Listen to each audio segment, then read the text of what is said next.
E aí, pessoas, baixaram o material, leram, prestaram bem atenção a tudo que nós discutimos? Show, né? Nessa aula, a gente vai conversar um pouco sobre o perfil. Quem deve ser contratado para ser essa pessoa, esse profissional de apoio, cuidador, mediador, auxiliar terapêutico, qualquer uma dessas nomenclaturas. Quem será? Vamos lá. Vocês perceberam, né? E eu também falei, discuti nas aulas sobre legislação, que não tem um perfil definido. E até já comentei que isso é um problema, né? Já que as legislações elas não estabelecem quem deveria ser esse profissional, elas não trazem aí para a gente uma especificação, isso chega a ser um problema. Faz com que aconteça atualmente, né? A gente chegou atualmente no seguinte problema: quem é contratado?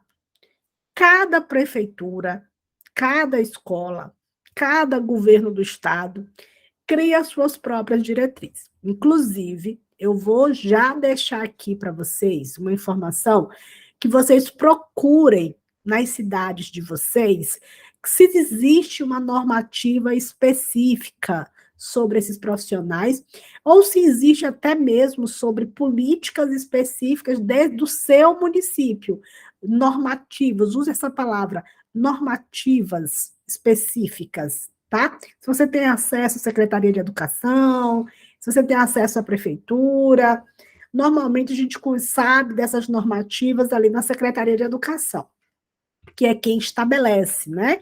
Nós estamos falando de educação. Bem, quando a prefeitura estabelece, ela tem essa política, ela tem uma normativa, então ela vai delinear ali. Mas, normalmente, essas delineações, elas são especificamente para as escolas públicas. Elas não vão se aplicar porque a prefeitura não tem esse poder de legislar sobre as escolas particulares, entendeu?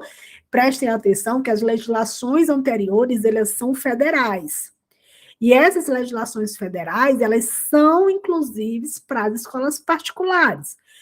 É algo, porém, eu vou contar aqui para vocês, que quando a LBI foi aprovada, né? Quando a LBI ela teve o seu momento de lá de me desconcentrar, o brincar, eu me desconcentrei aqui, deixa eu botar de volta aqui, né? Quando a LBI ela foi lá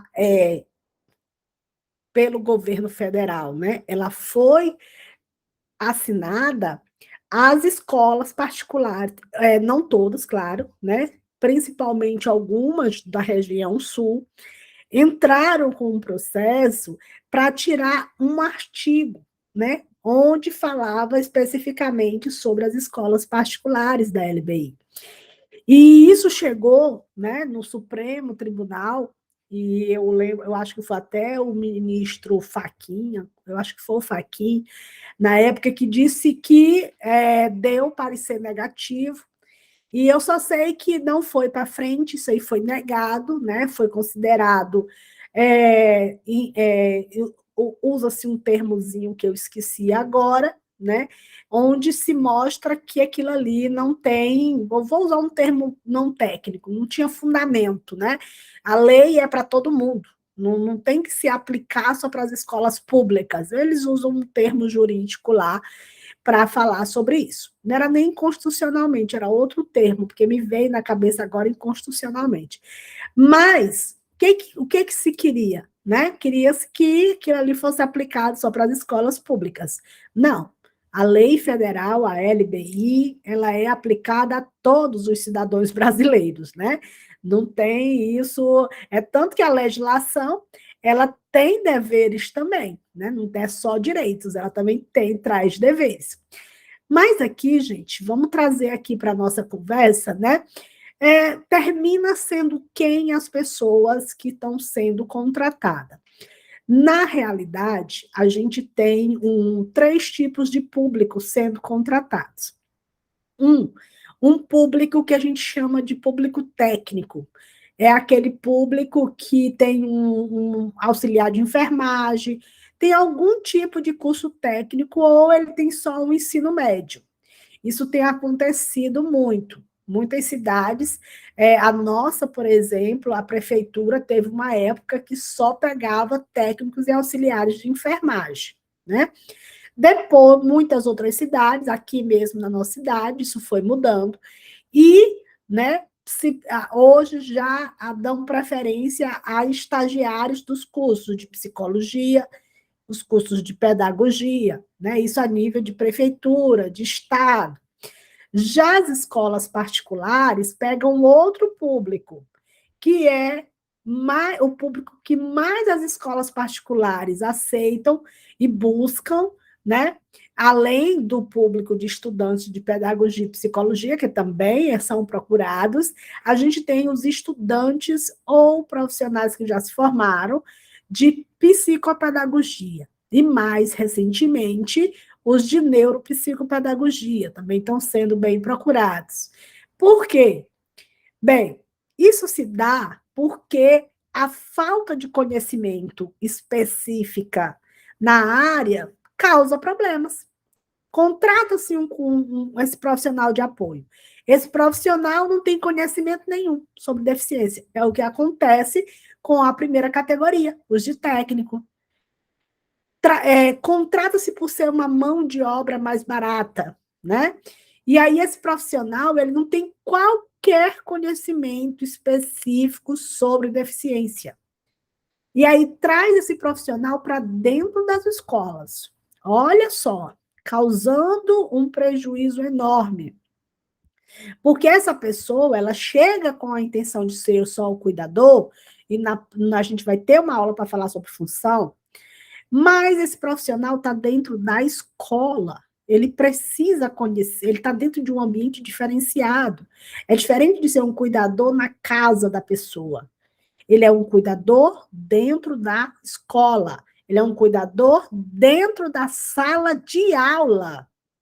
Então, esse profissional, ele precisa ter um conhecimento pedagógico, de certa forma, ter um conhecimento sobre a deficiência, sobre as habilidades, sobre o currículo, sobre as necessidades básicas daquela pessoa com deficiência. Então, termina que as escolas particulares, os pais que contratam particularmente esses profissionais, eles fazem uma seleção.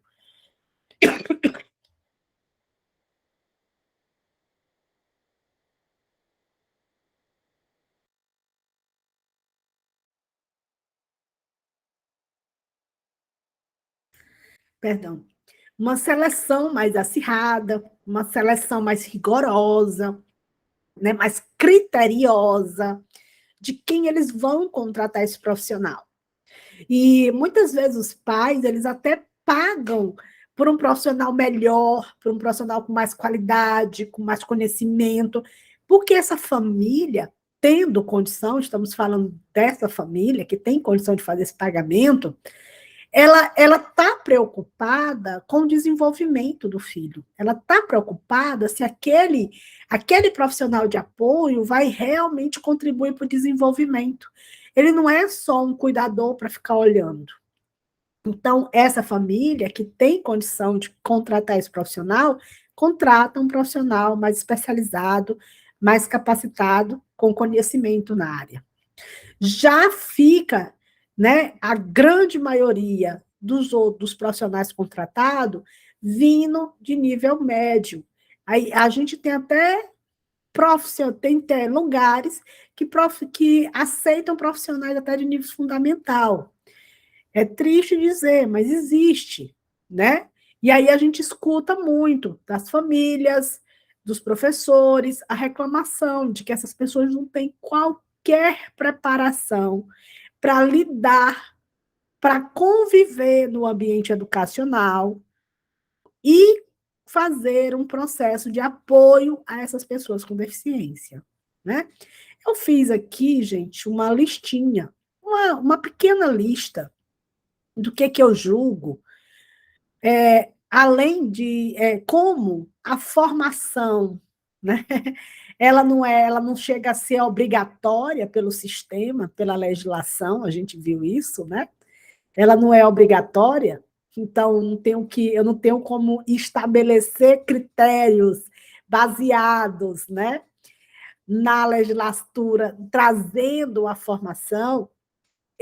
A gente imagina que esse profissional precisa de um perfil, né?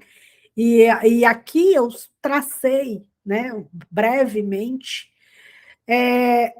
o que eu, profissional, né, da educação, que capacita outros profissionais, o que eu recomendaria, né? Então, aqui não é a recomendação da legislação, é a recomendação pessoal da profissional que está fazendo esse curso, né? Para você deixar isso bem claro, né? E aí, mas isso também é uma forma de dizer para quem está assistindo, tentar sensibilizar essa pessoa, porque se você trabalha com esse público, você precisa ter esse perfil. Se você vai capacitar esse público, você precisa sensibilizar esse público para ter esse perfil. E que perfil é? Formação. Já vimos que ela não é aqui a mais importante, ela não é aqui a predominante nem obrigatória.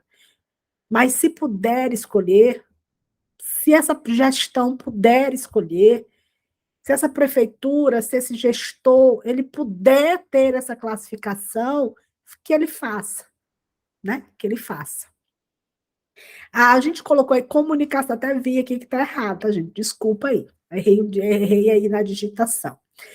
Comunicação, a gente precisa de uma pessoa comunicativa, a gente precisa de uma pessoa que você está dentro. Em nenhum momento nós podemos esquecer que nós estamos falando de um profissional para dentro da sala de aula. Nós estamos falando de um profissional que adentra a escola, se estabelece na sala de aula dos professores, né? Ele está ali, lado a lado ao aluno. Então, ele precisa ser um profissional comunicativo.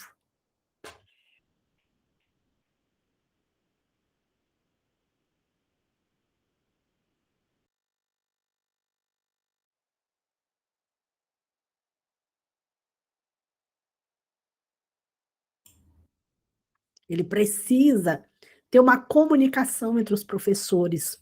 Ele precisa ser uma pessoa empática, ele precisa entender, se colocar no lugar daquela pessoa que está com ele. Ele precisa ser uma pessoa de interação. O trabalho dentro da sala de aula não pode ser uma pessoa parada, apática do que acontece na sala de aula, a pessoa que fica esperando o professor mandar. Eu já estive nessa situação de estar numa sala de aula onde eu sou a professora e eu ter uma pessoa sentada na minha cadeira e essa pessoa veio para ficar com um aluno.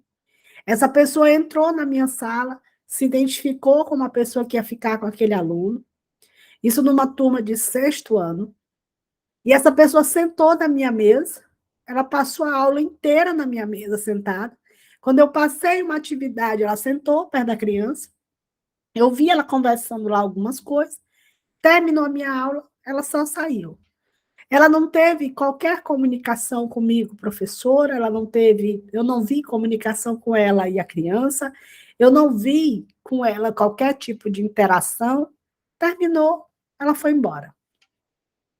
E eu nem vi mais essa pessoa na escola, outro dia. Como que esse indivíduo pode se desenvolver? Como que esse professor, professora, pode criar uma conexão com esse profissional de apoio, né? Que são outros problemas que nós temos. É rotatividade.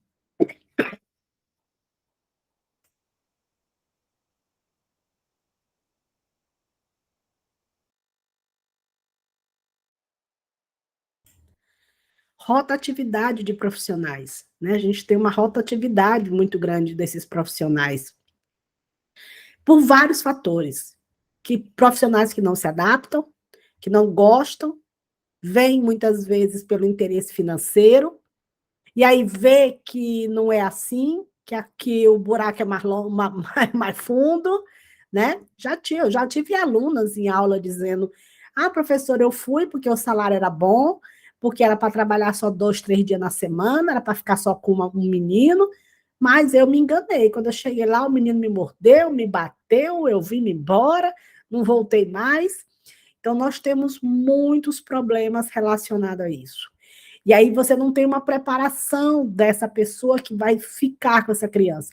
Ele chega já para ficar com aquela criança. Ele não sabe quem é aquela criança não sabe quem é aquela pessoa. Então você às vezes recebe uma pessoa que não é empática, é o contrário, é antipática, né? Você tem uma pessoa sem interação, uma pessoa que não fica o tempo todo no celular, não conversa com os professores, não interage, você está numa equipe. Você tem pessoas muito tímidas, você tem pessoas com baixa, né, estima, né? Você precisa de uma pessoa de autoconfiança, você precisa de uma pessoa de atitude. Tem pessoas que sentam, ficam esperando o que é que o professor vai dizer, o que é que o professor vai mandar, não tem atitude para ali para o cuidado com aquela pessoa. Nós vamos falar muito aqui sobre os cuidados, nós vamos ter um capítulo inteiro, um módulo inteiro para falar sobre os cuidados, né? Então, vejam que o que eu estou chamando a atenção para vocês, eu estou indo a formação é só um dos pontos, porque a gente às vezes tem gente de nível superior, mas que não tem empatia, não tem comunicação, não tem interação, não tem vontade de aprender. Eu já vi relatos, né?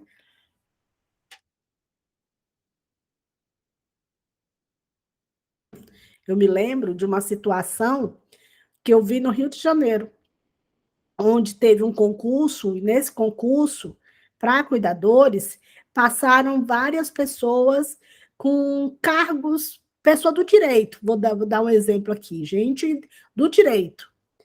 E aí essas pessoas, estudantes de graduação, que estão ali no curso e querem uma renda extra, aí passaram num concurso, vão para ser cuidadores.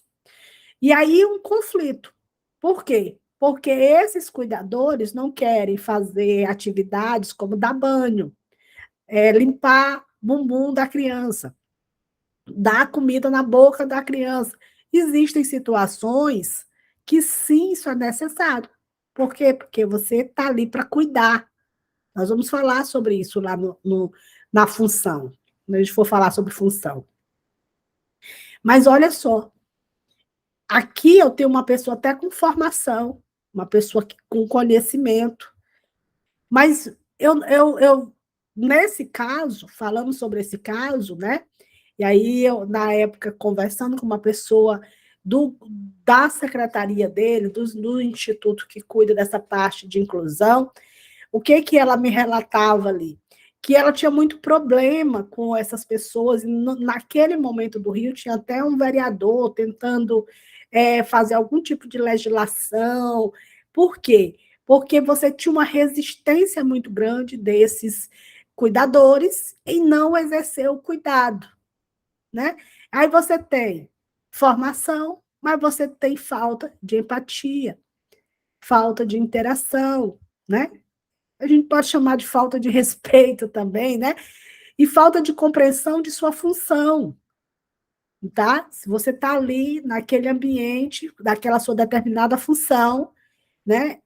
Dentro daquela sua função e dentro de um concurso público, fala qual é a função da pessoa, e lá falava nos cuidados paliativos, né? E aí a pessoa depois causa toda uma briga, e não era só uma. Eu lembro disso, isso foi alguns anos atrás, era uma briga acirrada mesmo, uma coisa assim de grupos grandes mesmo, né? Mas vejam que nós estamos falando de pessoas que não têm o perfil. Eu estou falando de um estudante de direito, de um estudante de um curso na área de exatas, de outros que não tinham o perfil. É preciso que a prefeitura, quando vai fazer esses critérios, o nome já está dizendo, é critério, é critério, né? É entender que eu preciso traçar um perfil. A formação é um desses, mas é preciso também treinar essas pessoas, é preciso que antes, é um outro erro, as prefeituras, elas contratam essas pessoas sem qualquer tipo de formação inicial. Mesmo que a pessoa seja um psicopedagogo, mesmo que ela seja estudante de pedagogia, de psicologia, ela precisa de um momento de formação. Ela precisa de uma equipe que conhece aquelas pessoas daquela escola, que conhece sobre inclusão, para fazer um momento de sensibilização, de reconhecimento, de acolhida, porque muitas vezes profissionais, eles só são jogados dentro da escola. Chegam na escola acanhados, às vezes inseguros, com medo e sem qualquer orientação. Às vezes vocês são recebidos pelas coordenações e a coordenação só encaminha para aquela sala, para aquela criança. Eu vou usar uma expressão, rebola a pessoa assim dentro da escola. E aí você vai ver que isso vai dar uma grande sequência de problemas. Muitos cuidadores desistem. E desistem causando prejuízo para a pessoa com deficiência. Porque aquela pessoa fica sem o cuidador, aí daqui que solicite outro, demora. Daí, quando chega o outro que se acostume, e assim por diante.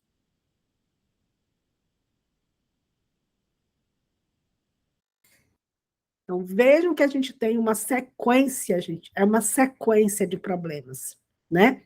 Por falta de legislação correta, por falta de senso. Eu gosto de dizer assim, falta de senso também, né? As pessoas muitas vezes querem só um emprego por querer. É preciso entender. Eu só posso exercer uma função se eu estou preparado para aquela função. De que me adianta eu estar naquela função se eu não tenho preparo nenhum e se eu nem tenho perfil, né? Se eu nem tenho perfil, gente, para estar naquela função. Então, eu vejo que grande dos problemas que acontecem e estão acontecendo e vão continuar acontecendo, né?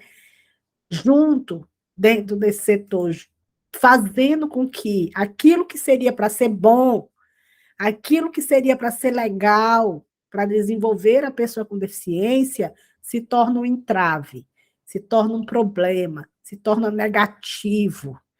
É a falta de um perfil profissional. É a falta dessa escola, desse gestor educacional se preocupar também com isso. Muitas vezes a preocupação é só de dizer assim: estou cumprindo a lei, está lá, cuidador está lá, já fiz a minha parte, ele que faça a dele. Só que o gestor esquece que ele é o gestor, a coordenadora esquece que ela que é a coordenadora, né? Faz parte de ser gestor, de coordenar, supervisionar o trabalho de quem trabalha nessa escola. E não tem que cobrar só do professor, não.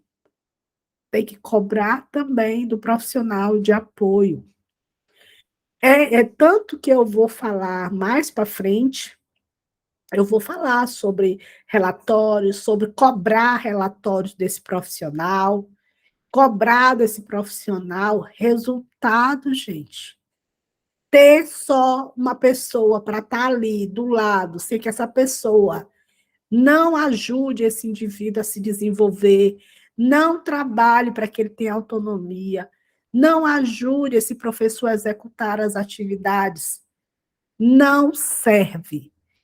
É só para fazer uma figuração, é só para pousar de estar cumprindo a lei. Não adianta, não adianta. E, infelizmente, no sistema público, por falta de fiscalização, por falta de punição, a gente tem mais e mais alunos com deficiência sendo punidos, sendo, infelizmente, prejudicados. Porque enquanto na escola privada, o pai está pagando por aquele serviço, ele vai cobrar. E aquele profissional, porque ele foi escolhido com um perfil mais focado naquele atendimento, aquela criança vai ter um potencial maior de se desenvolver. Ao contrário da criança que está lá na escola pública, que está sofrendo a exclusão dentro da escola, dizendo que está tendo um processo de inclusão, mas ela está sendo excluída. Muitos são os casos de cuidadores que nada fazem. Muitos são os casos de cuidadores que não cuidam. Muitos são os casos de crianças com deficiências que passam o dia todo ou andando de um lado para o outro, ou no fundinho da sala só jogando um joguinho, ou só pintando alguma coisa. Isso não é inclusão. Eu digo com todas as letras, isso não é inclusão.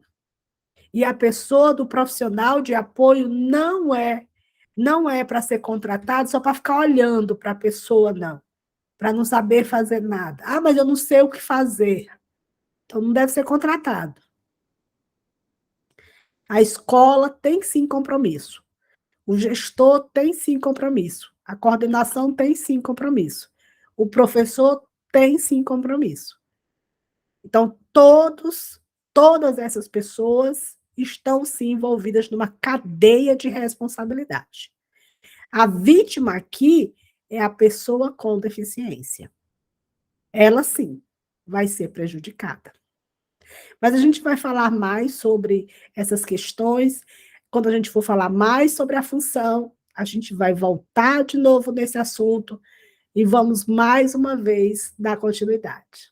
Gente, a gente se vê na próxima aula, tá bom? Rapidinho, até daqui a pouco.